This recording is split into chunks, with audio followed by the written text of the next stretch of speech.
এই 3টি উপকরণ দিয়ে আপনারা আপনাদের চুল পড়া বন্ধ করতে পারেন। দেখতে হলে ভিডিওটির সাথে থাকুন। আসসালামু আলাইকুম, সবাই কেমন আছেন? এই 3টি উপকরণ মিক্স করে যদি আপনারা আপনাদের চুলে লাগাতে পারেন তাহলে অনেক উপকার পাবেন। আমি আমার চুলে দেওয়ার পর অনেক উপকার পেয়েছি, তাই আপনাদের সাথে শেয়ার করলাম।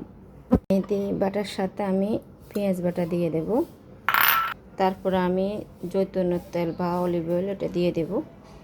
পরিমাণ মতো দিয়ে দেবেন আপনারাও। এটাকে দিয়ে ভালো করে মিক্স করে নেবেন।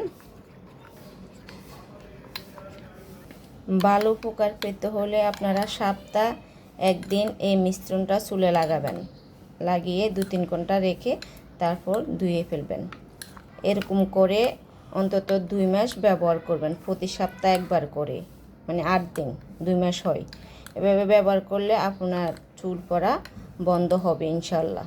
ভিডিওটি যদি আপনাদের ভালো লেগে থাকে তাহলে শেয়ার করে অন্যকে দেখার সুযোগ করে দিবেন। আল্লাহ হাফেজ, আসসালামু আলাইকুম।